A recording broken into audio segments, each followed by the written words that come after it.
ऐसे मत देखी लोगन के हमार गाना बा, ऐसे देखी लोगन के भोजपुरी लाई गाना बा। भोजपुरी में ऐसन चीज बन सकता कि जो भोजपुरी के गर्वान्वित कर सकता और वो लोग के एकदम 100% मजा आए। डायरेक्शन करल मजबूरी रहे हमारा, लेकिन डायरेक्शन करल मजबूरी में शुरू करी, लेकिन मजा आयल और सीख लेनी बहुत कुछ।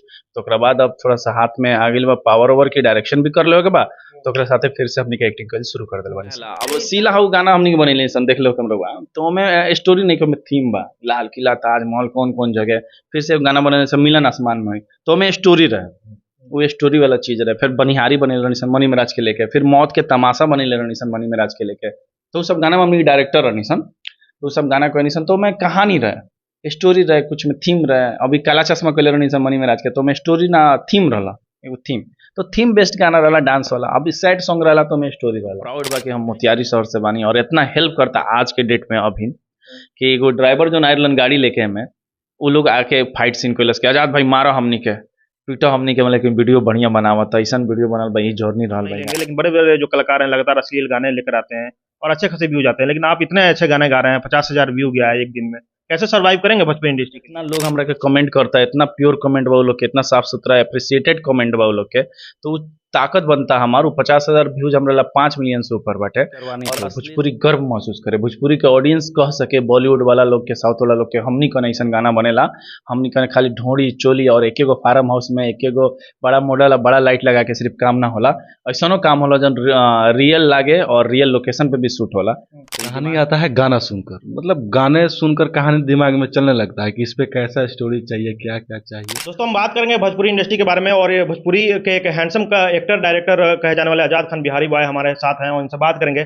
सबसे पहले तो स्वागत है आजाद भाई। सभी को सलाम और नमस्ते खबरें टाइम्स को, और आपको शुक्रिया हैंडसम मेंशन करने के अभी आपका गाना आया है दुनिया के शमशान बना दे, और उसमें आप कमाल के एक्टिंग किए हुए हैं, और डायरेक्शन का तो पूछना ही नहीं है, लगातार आप डायरेक्टर के लिए जाने जाते थे, लेकिन इस गाने में कमाल के एक्टिंग किए हुए हैं। कहाँ से ये आइडिया आता है आपको, किस तरह से कर पाते हैं? आइडिया तो अपने लगे से आवेला, अपने आसपास से आवेला। और शुरू से फिल्म बहुत देखले बानी, तो सब चीज़ में कुछ जगह मंजुल भैया जैसे डायरेक्टर के इंस्पिरेशन बना के और काम कैले बानी सन, तो वहाँ से आइडिया आवेला और करत रहनी सन। और एक्टिंग तो शुरू से करनी आयल रही, एक्टरे बने, लेकिन एक्चुअली भोजपुरी इंडस्ट्री में सिंगर ही एक्टर बनेगा ऐसा प्रधान चलत रहे। बहुत सारा चीज़ रहे, तो सोचनी सन के पहले थोड़ा और इल्म हासिल कर ली सन, थोड़ा काम सीख ली सन, उसके बाद आराम से कर जाइए डायरेक्शन एडिटिंग सब एक्टिंग सब अपने। लेकिन इस गाने की बात करें, अभी जो गाना आया है 50,000 अभी तक व्यू गया है एक दिन में, और लेकिन कमाल का एक्टिंग किए हुए हैं। उस गाने में आप दिखा दिए हैं कि एक्टिंग भी कर सकते हैं, जैसे डायरेक्टर के लिए आप जाना जाते थे, लेकिन एक्टिंग भी कमाल कर किए हुए हैं।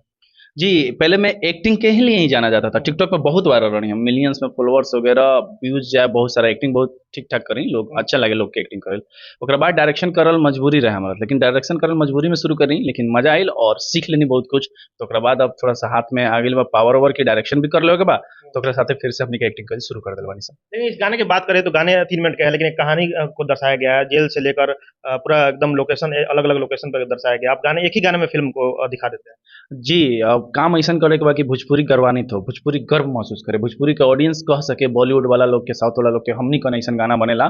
हमनी कने खाली ढोड़ी चोली और एक एगो फार्म हाउस में एक एगो बड़ा मॉडल बड़ा लाइट लगा के सिर्फ काम ना होला, ऐसा काम होला जन रियल लागे और रियल लोकेशन पे भी शूट होला। तो ये दिमाग में रखते हुए अपन भोजपुरी भाषा के ऊपर उठावेला जितना अपना से मेहनत हुई उतना करिए। इस गाने की बात करें तो स्टोरी भी एकदम दमदार से गया है। स्टोरी कहाँ से आप लेकर आते स्टोरी अक्षय कुमार इस गाने का किए हैं, अक्षय जी, अक्षय कुमार पासवान। ये गाना के स्टोरी कैले बड़न, डायरेक्शन और एडिटिंग और डीओपी वगैरह एक्टिंग हम कैले बानी, और सेकंड डायरेक्टर ही बड़न और स्टोरी इनकरे बा और डीओपी भी कैले बड़न। हैं? एक सवाल है, भोजपुरी में आप काम करते हैं, भोजपुरी के लिए लगातार आप एक से एक बढ़कर गाने बना रहे हैं, कम बजट में आप गाने बनाते हैं और बढ़िया लोकेशन दिखा पाते हैं, लेकिन कहीं ना कहीं आप अश्लीलता को कहीं ना कहीं साइड करके आप एकदम साफ सुथरा गाने ला रहे हैं। कैसे व्यू लेकर आप आएंगे, क्योंकि अश्लील गाने पे ही ज्यादा व्यू आते हैं। बड़े बड़े जो कलाकार हैं, उनका नाम नहीं लेंगे, लेकिन बड़े बड़े जो कलाकार हैं लगातार अश्लील गाने लेकर आते हैं और अच्छे खासे व्यू जाते हैं, लेकिन आप इतने अच्छे गाने गा रहे हैं, 50,000 व्यू गया है एक दिन में, कैसे सर्वाइव करेंगे भोजपुरी इंडस्ट्री के लिए?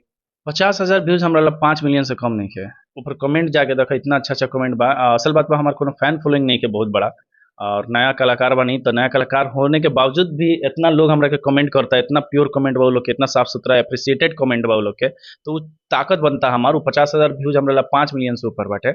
और अश्लीलता फुहरता फुहरता अश्लीलता फुहरता ही हम ना देखा, क्या कि भोजपुरी के हम गर्वान्वित करे बनी, और ऐसा काम करें कि भोजपुरी के लोग, भोजपुरी समाज हमार, भोजपुरी भाषा हमार, भोजपुरी के इंडस्ट्री के लोग गर्व फील करे कि इंडस्ट्री में एगो लड़का बा अपना टीम के साथ, अपन भाई सन के साथ ऐसा काम करता। कि मजा आ जाता देख के। और जौन कमी रहेला, जौन खोट रहेला कि भोजपुरी में ऐसन चीज काहे बनता, साउथ जैसन काहे नहीं के बनत, हिंदी जैसन काहे नहीं के बनत, तो ओकर कमी हमनी के अपन प्रयास से दूर करे के हमेशा कोशिश करब से। लेकिन कलाकार का एक ख्वाहिश रहती है कि मिलियन में व्यूज आए और पैसे आए, मोटे पैसे आए, लेकिन आप अच्छे काम कर रहे हैं लेकिन व्यू नहीं जा पाएंगे, तो किस तरह से आप कमाई कर पाएंगे, सर्वाइव कैसे करेंगे? फिर से मेरा वही हम फिर कहता नहीं कि 50,000 व्यूज 5 मिलियन के बराबर बात, 50,000 गईल बा कल 5 मिलियन जाई, परसों 50 मिलियन जाई, और अच्छा कंटेंट बा तो आज ना तो कल व्यू आई, जनता देखता हमार।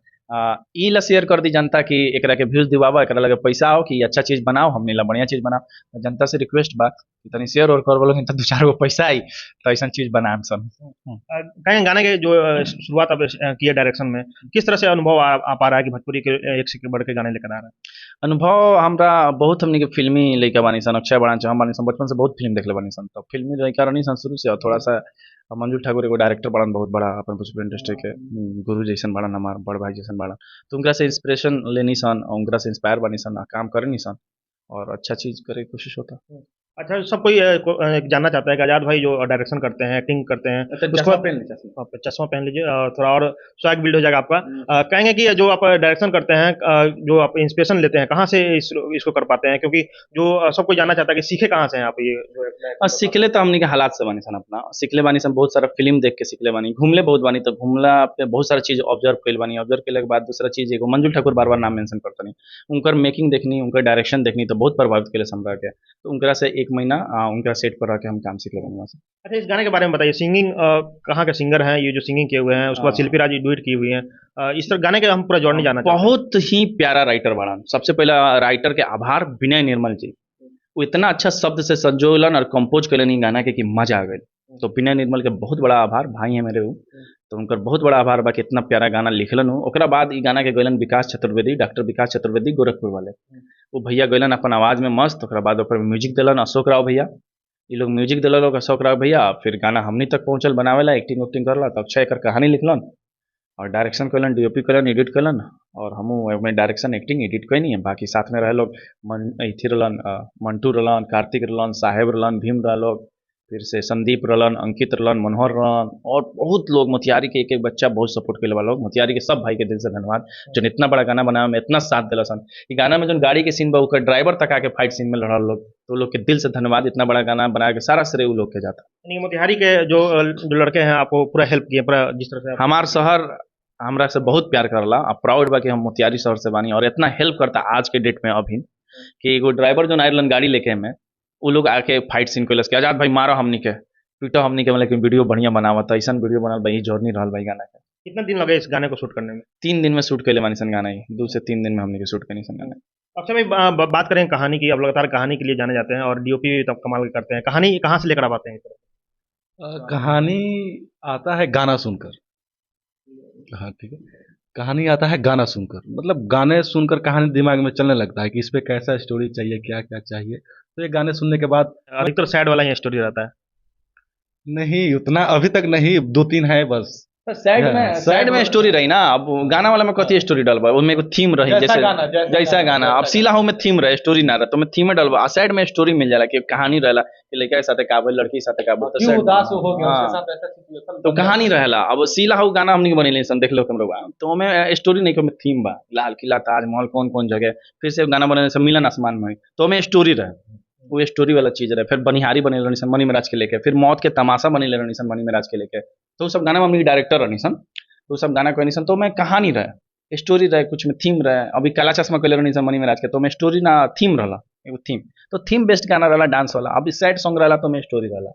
अच्छा, ये जो गाना है इसमें कमेंट में लगातार आ रहा है कि लगातार इस तरह से गाने बनाइए, क्योंकि डायरेक्शन कैमरे के पीछे रखे करते थे, अब एक्टिंग में इतना कमाल की एक्टिंग कर रहे हैं, तो आगे क्या क्या लेकर आने वाले हैं? हाँ, आगे लगातार अब हर महीने 1 से 2 गाना आई हमार, हमनी के एक्टिंग में आई, हमनी के चैनल पे आई, बाकी लोग भी चैनल वाला लोग दी लोग काम, तो उ लोग के भी काम हमनी के करम सन, एज एक्टर दी लोग काम तक करम। हाँ, बहुत अच्छा काम करम। अभी तो खस इतना जनता प्यार दिले बा, 50,000 की ताकत बन गई, कहत नहीं हम बार बार 5 मिलियन से कम नहीं काम रहा, इतना हमार जनता हमरा के प्यार करी तो 2 से 3 साल में हम बता दें कि भोजपुरी कहाँ बा, अब भोजपुरी में का बन सकता, यानी कि फिल्म लेवल के गाने बन सकते हैं भोजपुरी के लिए। हाँ, आप देखिए हमारा गाना है, गाना आजाद खान बिहारी हुआ ऑफिशियल चैनल पर आयल बा, दुनिया के शमशान बना देम, एक देख के अपने अंदाजा लगा ली कि कैसन गाना बा, और इतनी के अगर सपोर्ट मिलल, प्यार मिलल, तो क्या कर सकते, अंदाजा लगाई। अंत में जाते क्या कहिएगा दर्शकों को जो मेरे वीडियो देख रहे हैं? गाना आयल बा बहुत प्यारा हमनी के पर दुनिया के शमशान बना देम, आजाद खान बिहारी भाई ऑफिशियल चैनल बा यूट्यूब पे, तो जाके देखी लोग सभी जो से अनुरोध बा निवेदन बा ऐसे मत देखी लोग इनके हमार गाना बा ऐसे देखी लोग इनके भोजपुरी लाई गाना बा भोजपुरी में ऐसा चीज बन सकता कि जो भोजपुरी के गौरवान्वित कर सकता और वो लोग के एकदम 100% मजा आ गया।